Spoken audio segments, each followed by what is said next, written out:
The reverse effect: every person who has ever achieved something extraordinary will tell you the same uncomfortable secret. They stopped caring right before it happened, not because they gave up, because they finally understood something the world will never teach you. You have been lied to, not with malice, with ignorance.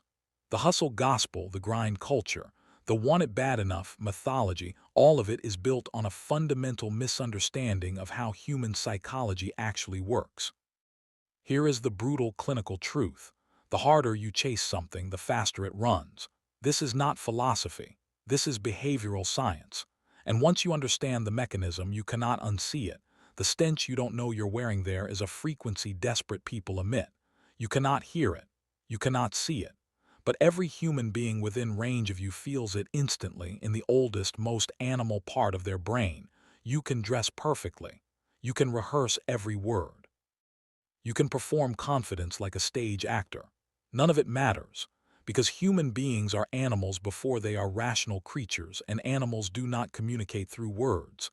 They communicate through the nervous system. When you desperately need a client to sign, a person to text back, an audience to validate you, you leak tension. Your breathing shallows. Your eye contact carries a hunger that the other person cannot name but cannot ignore. Your packing accelerates by milliseconds. Your laughter comes half a second too fast. Behavioral psychology calls this psychological reactance.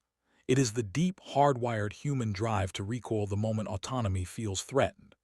The second someone senses that you need them to say yes, their primitive brain fires an alarm. They feel hunted.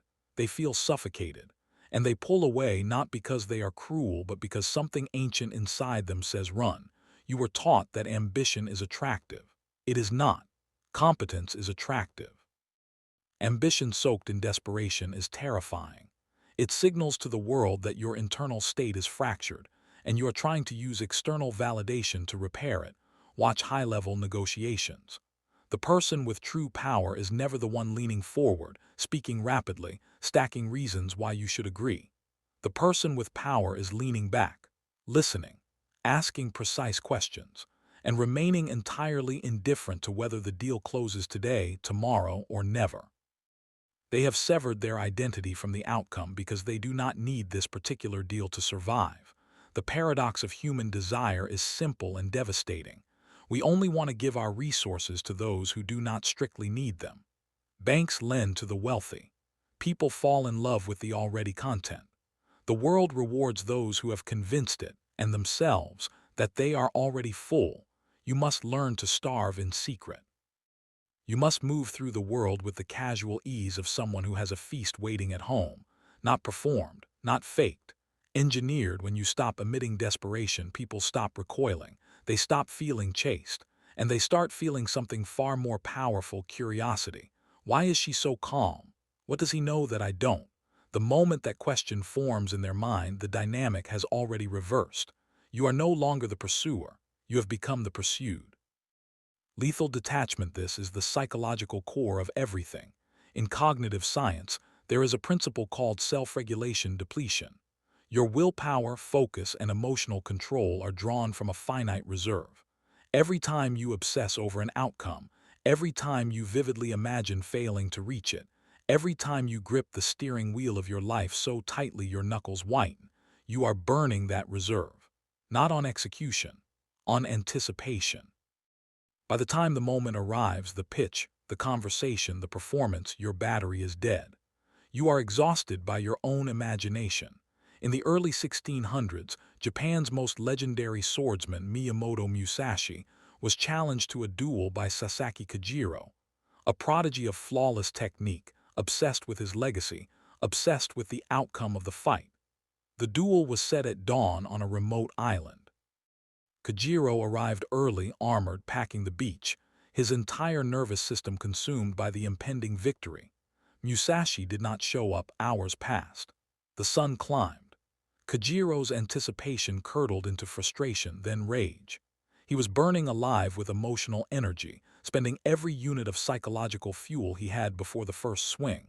When Musashi finally arrived, hours late, disheveled, stretching casually, he hadn't even brought a real sword. He had carved a rough wooden weapon from a spare boat or on the ride over. Kojiro drew his magnificent blade and screamed with fury. He threw his scabbard into the ocean as a dramatic declaration. Musashi looked at him and said quietly, "You have already lost." Who throws away his scabbard? The fight lasted seconds. Kojiro, blinded by obsession and hollowed by his own emotional turbulence, swung wildly. Musashi, apathetic to the pageantry, stepped aside and struck him down. Musashi did not win because he was faster. He won because he was empty of outcome. He was not chasing victory. He was executing an action. Kojiro was defeated before the first swing because his obsession with the future had already destroyed his command of the present. When you care too much, you become Kojiro. You overthink. You overreach. You try to force reality into the exact shape you need it. You become rigid, brittle, incapable of adapting to the chaos that real life is entirely made of. The sniper does not fire while hyperventilating, screaming, intensely willing the bullet to hit. The sniper slows their heart rate, exhales, detaches from the violent reality of what they are doing, and pulls the trigger with cold, mechanical precision. To execute at the highest level, the outcome must become irrelevant to your ego. You must accept the worst-case scenario not as a motivational exercise but as a genuine psychological piece. Look at total failure, sit with it, make peace with it, then go back to work. When you remove the terror of failure, you remove the friction from your execution. You stop forcing. You start flowing. You stop acting from a desperate need to avoid pain and begin acting from cold, calculated precision. The world bends to those who are willing to lose everything without blinking. The physics of friction there is an ancient concept from the Tao Te Ching called Wu Wei. Hustle culture has mutilated its translation as doing nothing. That is a lie comfortable people tell themselves. Wu Wei means action without forcing. Frictionless execution. Consider the difference between two swimmers caught in a riptide. The first man panics. His goal is the beach. He fixes his eyes on the sand and swims directly against the current with everything he has. He thrashes. He swallows water. His muscles fill with acid, and he drowns from exhaustion while the shore remains exactly as far away. The experienced swimmer feels the pull. He does not fight it.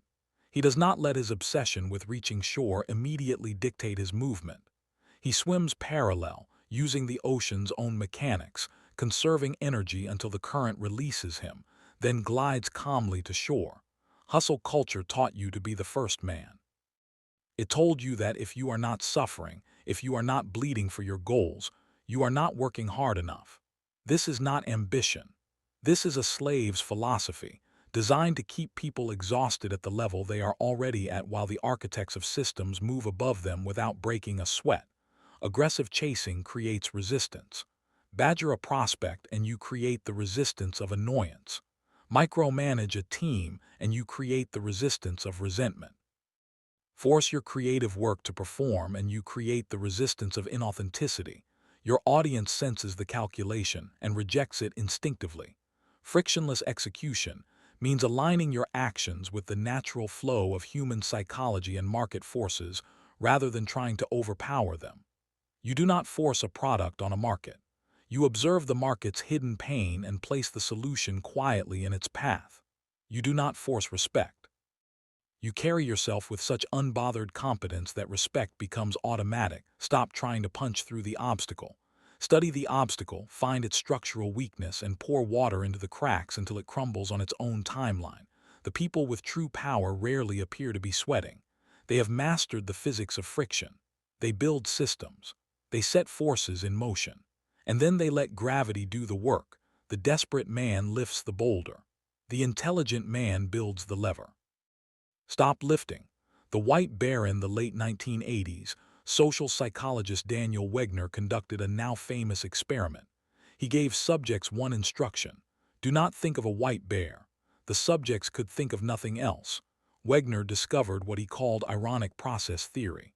When we try to suppress a thought, the brain divides its processing into two functions. The operating process actively searches for thoughts that are not the unwanted one. The monitoring process, running quietly in the background, constantly scans to confirm the unwanted thought isn't there. Here is the fatal flaw. When you are stressed, anxious, or emotionally depleted, the operating process shuts down. But the monitoring process keeps running. Your brain gets stuck in a loop, scanning for the exact thing you are trying to avoid and pulling it to the center of your consciousness. Apply this to your life. When you are obsessed with financial escape, your operating process is searching for strategy. But your monitoring process is running its constant audit. Are we still broke? Yes. Are we failing? Yes. Are we running out of time? Yes. Because you are chasing under intense stress, your operating process collapses. Creativity dies. Strategic thinking evaporates. All that remains is the monitoring process screaming about everything you lack. You become paralyzed by the obsession that was supposed to drive you. This is why the harder you try to fall asleep, the more violently awake you become. The monitoring process is asking every second, are we asleep yet? To kill it, you do not fight it. You redirect it, you stop trying to fall asleep. You read. You listen to rain. You detach your focus from the outcome and anchor it to a low-stakes action in the present. You stop obsessing over the finish line. You detach from the destination and fall in love with the microscopic daily mechanics of the work. The boredom of execution. The quiet accumulation of bricks. Stop looking at the scoreboard. The scoreboard is the white bear. Stare at the bricks you are laying today. When you look up years from now, you will find you have built a cathedral. The ghost of tomorrow there is a philosophical sickness that infects almost every ambitious person. You likely have it right now. It is the belief that your life will begin once you arrive. Once I hit this number, I will relax. Once I get this person, I will be happy. Once I reach this level, I will finally respect myself. You have tied your emotional baseline to a timeline that does not exist. You are living inside a hypothetical future. And the philosopher Alan Watts identified the profound tragedy of this. The future is a mental projection. It is not a place you can reach, because the moment you arrive, it becomes the present, and your ego immediately constructs a new future to chase. You will spend your entire life holding your breath, waiting for permission to exhale. Power only exists in the present. You cannot manipulate a variable yesterday. You cannot pull a lever tomorrow. You can only act from exactly where you are standing, right now. When your mind is hemorrhaging energy into a hypothetical future, you are operating at a fraction of your capacity.